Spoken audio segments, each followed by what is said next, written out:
오늘은 종려주일입니다. 이 종려주일은 예수님께서 십자가 죽음을 위해서 이제 예루살렘에 입성하신 날을 기념하며 또한 지키는 주일이기도 합니다.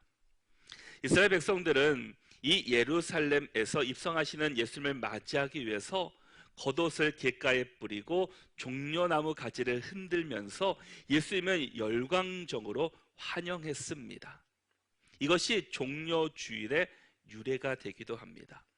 이스라엘 백성들은 종려나무를 흔들며 예수님을 향해서 호산나 다윗의 자손이여 어서 오시옵소서, 호산나 다윗의 자손이여 라고 외치며 예수님을 환영하게 됩니다. 여기서 호산나는 제발 자유롭게 하소서, 우리를 구원하소서라는 뜻을 가지고 있습니다. 또한 종려나무 가지는 승리, 기쁨 등의 의미를 담고 있습니다.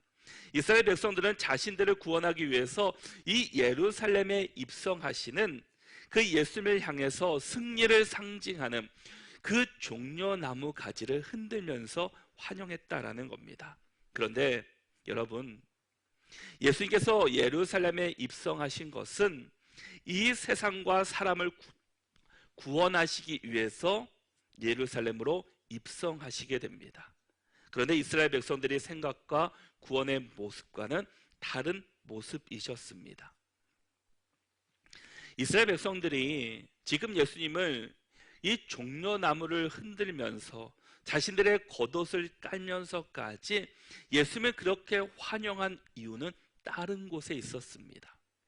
그들은 지금 로마의 식민지에 있었습니다. 그러다 보니까 빨리 예수님께서 오셔서 로마를 무찔러 달라라는 겁니다. 그들의 억압에서 해방시켜 달라라는 겁니다. 그리고 이스라엘을 구원하실 왕과 같은 구원자를 원했고, 저희들이 지금 너무나 힘들고 암울하고 이 어려운 시대 가운데 살고 있으니까 지금 시대를 바꾸어 달라라는 겁니다. 예수께서 오셔서 우리를 풍족하게 해주시고, 지금까지 예수님께서 많은 이적과 기사들을 행하셨던 것처럼 예루살렘에 입성하셔서 이 왕이 되셔서 우리에게 그런 은혜를 베풀러 달라라는 그런 마음으로 그들은 예수님을 환영하고 있었다라는 겁니다. 그러나 그 이스라엘 백성들의 바람과는 달리 예수님께서는 왜 예루살렘에 입성하셨습니까? 예수님께서는 아무런 힘이 없으시고 그들에게 붙잡히시고 고난당하시고 십자가에 죽으셨습니다. 그 결과 이 종려나무 가지를 흔들면서 예수님을 열광적으로 환영했던 그들이 어떻게 되었습니까? 십자가를 지신 예수님을 보는 순간 다 흩어지고 말았습니다. 그리고 도망하고 말았습니다. 그렇게 예수님을 열광적으로 환영했던 그들이 이제는 예수님의 십자가를 지시는 그 순간 아무도 그 자리에 없이 다 떠나고 도망가고, 나중에 예수님을 모릅니다, 나는 예수님을 알지 못합니다 라고 배신하는 그런 모습까지 보게 되었다라는 겁니다. 우리가 이 시간 종려주일 예배를 드리면서 우리의 마음 가운데 왕으로 오신, 또 우리를 구원하러 이 세상에 오신 이 그리스도 예수님을 우리 마음과 뜻과 다하여 환영하고 또 찬양하고 우리의 마음 가운데 예수님을 영접할 수 있는 이 시간들이 될 수 있기를 바랍니다. 오늘 본문은 예수님께서 예루살렘에 입성하시고 마지막으로 제자들과 또한 함께 만찬을 나누는 이야기입니다.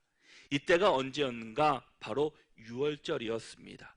12절의 말씀을 보면은 무교절의 첫날 곧 유월절 양 잡는 날에 제자들이 예수께 여짜오되 우리가 어디로 가서 선생님께서 유월절 음식을 잡수시게 준비하기를 원하시나이까 하매라고 말씀합니다. 지금 무교절의 첫날 유월절이었습니다. 양을 잡아서 이 유월절 절기를 지키는, 이것은 당시 이스라엘 나라에서 가장 큰 절기 가운데 하나였습니다. 이것은 출애굽기 13장 21절에서 첫 유월절에 대해서 말씀하고 있습니다. 이 유월절은 이 출애굽 사건과 연결되어 있습니다. 하나님께서 모세를 택하셔서 애굽에 10가지 재앙을 내리셨습니다. 마지막 10번째 재앙이 무엇입니까? 장자의 죽음입니다. 초태생 처음 난 것들은 다 죽이라는 이 바로 왕의 명령이었습니다. 하나님의 말씀이셨습니다. 바로 하나님께서는 마지막 10가지 재앙을 통해서 이 바로와 이스라엘 나라 가운데 이런 장자의 죽음의 그 첫 초생을 다 죽일 것을 선포하셨습니다. 그런데 놀라운 것은 이 이스라엘 백성들만이 그런 하나님의 재앙 가운데서 벗어날 수 있었다라는 겁니다. 왜냐하면 출애굽기 13장 22절과 23절의 말씀을 보시면 옷을 좀 묶음을 가져다가 그릇에 담은 피에 적셔서 그 피를 문 임방과 좌우 설주에 뿌리고 아침까지 한 사람도 자기 집 문 밖에 나가지 말라. 여호와께서 애굽 사람들에게 재앙을 내리려고 지나가실 때에 문 임방과 좌우 문설주의 피를 보시면 여호와께서 그 문을 넘으시고 멸하는 자에게 너희 집에 들어가서 너희를 치지 못하게 하실 것임이니라 라고 말씀합니다. 하나님께서는 애굽의 마지막 10번째 재앙을 내리실 때 이스라엘 민족은 문 임방과 좌우 문설주의 푸른빛을 보시면서 이곳에 재앙을 내리지 않고 넘어가도록 인도하셨다라는 겁니다. 그래서 유월절을 영어로는 패스 오버라고 이야기를 합니다. 지나갔다라는 의미다라는 겁니다. 그래서 유월절이라는 것은 하나님의 택하심과 또 하나님의 은혜라는 상징이 그 안에 담겨져 있습니다. 하나님께서 이 택하신 이스라엘 민족, 하나님의 자녀들에게 재앙을 피해가게 하시는 이 하나님의 특별하신 하나님의 선택과 은혜가 이 유월절 절기 안에 담겨져 있었다라는 겁니다. 여러분, 우리 모두는 하나님의 택함을 받은 하나님의 자녀인 줄을 믿습니다. 우리에게도 이스라엘 백성들의 이 겪음, 유월절의 은혜가 함께 할 수 있기를 바랍니다. 이 하나님의 은혜가 하나님의 그 피로 말미암아 하나님의 인도하심으로 말미암아 우리가 받아야 할 재앙들이 예수 그리스도의 십자가로 말미암아 피해가고 넘어갈 수 있는 은혜를 우리가 경험할 수 있게 되었다라는 겁니다. 이 모든 것이 하나님 안에 있을 때, 주님 안에 있을 때 이것이 가능하다라는 것을, 이루어진다라는 사실을 우리에게 말씀해 주고 있었습니다. 유월절의 은혜, 다 죽어야 하는, 장자 처음 난 것들은 다 죽어야 하는 그 시간 안에서도 하나님의 은혜, 어린 양의 그 피로 말미암아 우리가 씻음 받고 피해갈 수 있었고 넘어갈 수 있었고 구원의 은혜를 다시금 얻을 수 있는 은혜, 이것이 바로 십자가 예수 그리스도의 은혜였다라는 겁니다. 우리도 예수님의 십자가의 사건이 없었다면 우리는 다 죽고 말았을 겁니다. 다 지옥에 가는 인생이었다라는 겁니다. 그러나 그 하나님의 십자가로 말미암아 우리가 구원을 받을 수 있었고 하나님의 은혜를 경험할 수 있게 되었습니다. 여러분, 우리는 우리의 힘으로 이 자리에 나온 사람은 한 사람도 없습니다. 모두가 하나님께서 택하여 주시고 인도해 주셔서 우리가 이 자리에 나올 수 있게 되었다라는 겁니다. 우리가 생각하기에 내가 하나님을 선택했는데, 내가 예수님을 믿기로 결정했는데, 내가 교회 나오기로 내 발걸음으로 나왔는데, 내 의지로 나왔는데 왜 하나님이 인도하셨다라고 말하는가 라고 생각할 수도 있습니다. 그러나 그렇지 않다라는 겁니다. 우리가 하나님을 믿기로 결단한 거, 우리를 이 자리로 나올 수 있게 했던 거, 모든 것이 하나님께서 우리의 마음 가운데 하나님의 마음을 주시고 이런 마음을 주셨기 때문에 우리가 이 자리에 나올 수 있었고 예수 그리스도를 십자가를 통해서 우리가 영접할 수 있게 되었다라는 겁니다. 우리 하나님께서 우리를 먼저 불러주셨습니다. 하나님께서 먼저 우리를 선택해 주셨습니다. 하나님께서 우리를 이 자리로, 예배의 자리로 초청해 주신 줄로 믿습니다.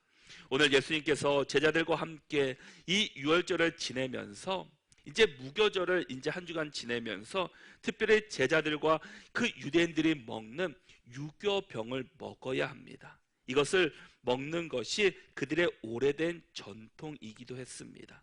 그런데 지금 오늘 예수님께서 제자들과 그 식사하시면서 이 누룩을 넣지 않은 무교병이 아닌 특별한 다른 음식으로 제자들을 그 자리로 초청하신 것을 보게 됩니다.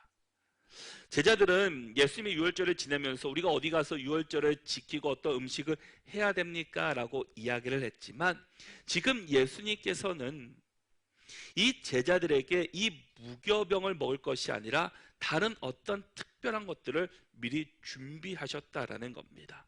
그리고 예수님께서 이 특별한 자리로 지금 제자들을 초청해 주셨습니다. 특별한 만찬을 준비하셨다라는 겁니다. 예수님께서는 이 자리가 이제 마지막이라는 것을 이미 예수님은 알고 계셨습니다. 이 만찬 후에는 이 제자 베드로가 예수님을 부인할 것이고 또 겟세마네에서 기도하시고 잡히시고 고난을 받으시고 십자가에 달려 죽으실 것을 이미 예수님께서는 다 알고 계셨습니다. 그리고 제자들에게도 수없이 예수님께서는 말씀해 주셨습니다. 지금 이 자리는 희생 제사 앞에서 제자들과 함께하는 이 시간 유월절의 의식을 주님께서 행하고 계셨다라는 겁니다. 오늘 이 시간 우리가 이 말씀을 나눈 후에 주님의 성찬에 함께 참여하게 될 것입니다. 예수께서 우리 한 사람 한 사람을 특별한 자리로 불러주심을 감사하며 우리가 주님의 몸과 피를 하나님의 은혜로 함께 나누면서 주님의 은혜를 십자가의 은혜를 다시금 회복할 수 있는 우리 모두가 다 될 수 있기를 바랍니다. 예수께서 준비하신 특별한 음식은 바로 예수님의 살과 피를 상징하는 이 빵과 포도주였습니다. 그리고 결국 그것은 예수님의 생명을 의미하는 것이었습니다. 우리 22절부터 24절까지의 말씀을 같이 한번 읽어보도록 하겠습니다. 함께 읽겠습니다. 그들이 먹을 때에 예수께서 떡을 가지사 축복하시고 떼어 제자들에게 주시며 이르시되 받으라 이것은 내 몸이라 하시고 또 잔을 가지사 감사 기도하시고 그들에게 주시니 다 이를 마시매 이르시되 이것은 많은 사람을 위하여 흘리는 나의 피 곧 언약의 피니라. 아멘. 마치 제단에 바쳐진 제물처럼 예수님의 희생이 예수님의 그 하나님의 은혜가 바로 우리를 위할 것임을 또 우리를 위하는 것임을 오늘 본문 가운데서 말씀 가운데서 우리에게 보여주고 있습니다. 마치 애굽에서 이스라엘 백성들이 출애굽할 때 문 임방과 문 설주에 우슬초로 어린 양의 피를 발랐던 것처럼 예수님께서 십자가에서 흘리신 보혈이 우리들의 마음의 성전 안에 흘러 넘쳐서 우리가 예수님의 은혜를 경험하며 또 예수님의 말씀 안에 살아가기를 예수님께서는 원하고 계십니다. 우리가 은혜를 깨닫고 깊이 묵상할 때 우리는 하나님 앞에 더 겸손해질 수밖에 없습니다. 예수님의 십자가를 바라볼 때 우리는 하나님 앞에서 우리가 보일 수 있는 반응은 무엇입니까? 회개할 수밖에 없다라는 겁니다. 나된 나의 모습은 내가 아니라 나를 이끌어가는 것이 아니라 하나님이시다는 것을 우리는 고백할 것밖에 없고 감사할 뿐이다라는 겁니다. 예수님께서 자신의 몸을 살아있는 제물로 하나님의 말씀대로 순종하셨습니다. 그런데 중요한 것은 본문 가운데 예수님께서 자신의 몸과 피를 제자들에게 주셨다는 것이 역사적인 사실로 우리의 머리에 기억되는 것으로 멈추는 것이 아니라 정말 중요한 것은 예수님의 십자가의 은혜가 주님의 몸과 피가 바로 나를 위한 희생의 사건이라는 것을 십자가의 은혜라는 것을 우리는 기억하며 또 그것을 늘 기억하며 믿음 가운데 살아가야 합니다. 우리를 위한 십자가 우리를 위한 몸과 피였습니다. 자신의 영광의 자리가 아닌 무슨 대가가 있기에 그 자리를 간 것이 아닙니다. 오로지 우리를 위한 십자가의 은혜였다라는 겁니다. 우리를 구원하시기 위한 하나님의 방법이셨습니다. 예수님도 이 자리가 얼마나 힘드신 줄 아시고 이 겟세마네 동산에서 마지막 기도하실 때 아버지께 이렇게 기도했습니다. 36절의 말씀을 보니까 아빠 아버지여 아버지께는 모든 것이 가능하오니 이 잔을 내게서 옮기시옵소서. 그러나 나의 원대로 마시옵고 아버지의 원대로 하옵소서. 여러분, 만약 여러분들의 자녀가 이 고난의 자리에 가야만 한다면, 여러분들에게 아빠 이 길 아니면 안 됩니까? 다른 길이 없습니까? 너무나 힘듭니다 라고 여러분들에게 이야기한다면, 예수님의 그 길을 가야지만 모든 사람들이 구원을 받을 수 있는 그 길인데, 그 길은 우리가 생각하는 그런 좋은 길이 아니라 고난의 길이고 살이 찢어지는 길이고 십자가에 달려 모든 피를 다 쏟아내야 하는 극심한 고통이 있는 그 자리, 십자가. 우리가 살짝 바늘만 찔려도 얼마나 아픕니까? 그런데 그 못을 손에 박아야 하는 그 고통스러운 순간, 그 자리에 가야 하는 그 아들의 절규 앞에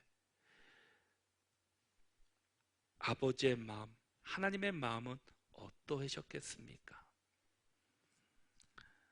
여러분, 우리는 하나님의 은혜로 구원받은 사람들입니다. 우리가 성만찬을 하는 것은 그 예수님의 십자가의 은혜를 잊지 말자라는 겁니다.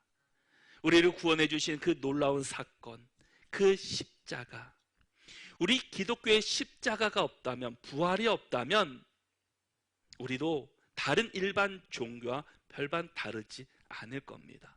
그러나 우리에게는 예수 그리스도의 십자가가 있고 예수 그리스도의 부활이 이 기독교 안에만 온전히 있다라는 겁니다. 우리는 그 십자가를 기억할 때, 그 십자가의 은혜를 기억할 때 우리가 믿음으로 살아갈 수 있고 또한 주의 말씀으로 살아낼 수 있게 될 것입니다. 복음이 무엇입니까? 하나님께서 우리에게 베풀어 주신 그 십자가의 은혜를 우리가 이제는 삶 속에서 내 능력이 아니라 내 힘으로는 살 수 없기 때문에 이 복음이 나를 변화시키고 복음의 힘으로 내가 살아갈 수 있는 그 붙잡아야 될 그 복음이었다라는 겁니다. 그래서 로마서 1장 16절에서는 내가 복음을 부끄러워하지 아니하노니 이 복음은 모든 믿는 자에게 구원을 주시는 하나님의 능력이 됨이라. 먼저는 유대인에게요 그리고 헬라인에게로다. 아멘. 이 복음은 모든 믿는 자에게 구원을 주시는 하나님의 능력이 되었다라는 겁니다. 복음으로 인해서 우리는 구원받았습니다. 그 십자가의 은혜로 말미암아 우리는 구원받은 백성이 되고 말았습니다. 십자가가 없었다면, 예수님의 죽음이 없었다면 우리는 구원의 은혜와 감격도 없을 것이고 이 자리에서 우리는 하나님의 나라 천국도 이야기할 수 없었을 것입니다. 복음에는 반드시 하나님의 능력이 나타납니다. 이 능력은 우리가 이 세상, 이 험한 세상에서 나의 힘으로는 살 수 없다라는 것, 내 지식으로 내 능력으로는 이 세상에 살 수 없다라는 것을 우리는 고백하며 하나님의 힘으로 살아가는 것이구나, 하나님의 인도하심으로 살아가는 것이구나 라는 것을 깨닫게 해주시고 기억하게 해주시는 것이 바로 복음이다라는 겁니다. 그러게 우리는 복음의 능력으로 살아가는 자들이 되어야 합니다. 그런데 많은 사람들이 이 복음의 능력을 믿기는 하는데 우리 가운데 나타나고 있지 않다라는 겁니다. 또한 어떤 사람들은 이 복음을 부끄러워하고 있습니다. 왜냐? 복음의 능력을 우리가 경험해보지 못했기 때문입니다. 내가 말씀으로 산다고 고백하지만 우리의 삶을 돌아보면 내 힘으로 살았습니다. 내 능력으로 살았다라는 겁니다. 왜 우리가 하나님의 능력이 되고 우리를 변화시키는 복음을 나타내지 못하고 부끄럽게 생각하게 됩니까? 이것이 사실은 값없이 우리가 얻었기 때문이다라는 겁니다. 우리가 무슨 대가를 지불하고 내가 그것을 받았으면은 더 기억할 수 있을지는 모릅니다. 그러나 우리는 어떤 대가를 주고 이 복음, 이 구원의 은혜를 받은 사람은 아무도 없습니다. 내가 많은 수고를 하고 많은 노력과 힘을 쏟아붓고 땀이 들어갔다면 우리는 나의 노력으로 인해서 자랑하고 그것을 기억하며 살아갈지도 모릅니다. 그리고 오랫도록 기억하게 될 겁니다. 그런데 내가 아무 수고도 노력도 하지 않고 받은 것이기에 내가 자랑할 것이 없습니다. 그러나 세상의 그 어떤 자랑보다도 이 복음 구원의 은혜는 자랑하고도 자랑할 것밖에 없는 것이 바로 복음의 능력입니다. 내가 받았음에도 불구하고 이것이 내 것인지를 우리가 기억하지 못한 채 살아갈 때가 많이 있다는 겁니다. 왜냐? 에베소서 2장 8절과 9절의 말씀을 보면은 너희는 그 은혜에 의하여 믿음으로 말미암아 구원을 받았으니 이것은 너희에게서 난 것이 아니요 하나님의 선물이라. 행위에서 난 것이 아니니 이는 누구든지 자랑하지 못하게 함이라 라고 말씀합니다. 믿음으로 말미암아 구원을 받았으니 이것은 너희에게서 난 것이 아니요 누구 하나님의 선물이었다라는 겁니다. 그래서 우리가 자랑하지 못한다라는 겁니다. 그렇다고 우리가 그것을 허부시해서도 또한 안 됩니다. 우리는 그 복음의 능력을 기억하며 복음대로 우리는 살아가야 합니다. 우리가 받은 복음, 구원은 하나님의 선물입니다. 이 선물은 하나님을 구주로 고백한 우리 모두에게 주시는 하나님의 선물이었습니다. 우리가 아무런 노력 없이 선물을 받았다고 해서 값싼 것이 아니다라는 겁니다. 세상의 그 어느 명품과도 바꿀 수 없는 그 선물이 바로 이 복음 구원의 하나님의 은혜였다라는 겁니다. 여기에는 예수 그리스도의 죽음과 십자가의 고난 또 부활의 은혜가 담겨져 있습니다. 죄인인 우리는 하나님의 자리가 아닌 우리는 죄인의 자리로 하나님을 알기 이전으로 돌아가려는 습성들이 있습니다. 그래서 우리에게는 복음이 필요하다라는 겁니다. 나의 힘으로 안 된다는 것을 보여주는 것이 바로 복음입니다. 내 힘으로 내 능력으로 지식으로 안 된다라는 겁니다. 내가 살아갈 수 있는 힘은 오직 복음 하나님의 말씀 이 십자가의 은혜였다는 사실을 우리는 기억해야 합니다. 그러기에 우리가 붙잡아야 하고 또 우리가 붙잡고 살아가야 할 분은 오직 한 분 바로 예수 그리스도이십니다. 지금 우리가 들고 있는 이 종려나무 가지에는 어떤 의미를 담고 있으십니까? 여러분들도 지금 종려나무 예수님이 입성하시는 그 자리 앞에 누구보다도 많은 사람들이 나와서 종려나무 가지를 흔들며 예수님 호산나 다윗의 자손이여 라고 외쳤던 그 한 사람이 바로 우리들입니다. 여러분은 어떤 의미를 담고 지금 종려나무 가지를 흔들고 계십니까? 어떤 마음으로 예수님의 입성을 여러분들은 환영하고 있습니까? 이 땅에 예수님을 보내신 하나님의 마음을 생각하지 못한 채 우리도 나에게 복을 주십시오. 나에게 필요한 것들을 하나님 주십시오. 그것들을 외치며 종려나무 가지를 흔들고 있는 일반 많은 세상 사람들과 똑같은 모습으로 지내고 있지는 않으십니까? 종려주일이 지난 내일부터 고난주간 한 주간이 시작되게 됩니다. 예수님의 마음은 고려하지 않고 자신들의 욕심과 자신들의 욕구를 충족하기 위해서 하나님을 외치며 십자가의 은혜를 또한 사용하고 있지는 않습니까? 예수님께서는 그 사람을 위해 바로 우리들을 위해서 고난당하시고 결국 십자가에 죽으셨습니다. 얼마나 큰 나라가 있기에 상금이 있기에 대가가 있기에 내가 죽으니까 이제 내 후손들이 잘 될 수 있게 달라고 그런 것이 아니었습니다. 자신들의 죽음으로 인해서 온 인류를 구원하시기 위한 하나님의 방법, 독생자 예수 그리스도를 십자가에 죽게 하시는 어떤 고통인지를 다 알고 계시는 하나님께서 인류를 구원하시기 위한 방법이 다른 것이 없었기 때문에 이 방법뿐이었기 때문에 하나님께서는 그 방법을 우리에게 사용해 주셨습니다. 우리가 우리의 모습을 다시금 내려놓고 우리를 위해서 낮고 낮은 모습으로 이 땅에 오신 그 자신의 모든 것을 쏘아내심으로 하나님과 우리의 사이를 화목해 하신 그 예수 그리스도의 은혜, 십자가의 은혜를 기억하는 한 주간이 될 수 있기를 바랍니다. 종려나무, 종려주일, 그냥 예수님이 입성하신 것이 아니라 십자가의 은혜, 십자가의 죽으심으로 우리를 구원해 주신 그 하나님의 은혜를 다 함께 기억하면서 한 주간 예수님의 십자가 은혜를 붙들고 살아가는 우리 모두가 다 될 수 있기를 바랍니다.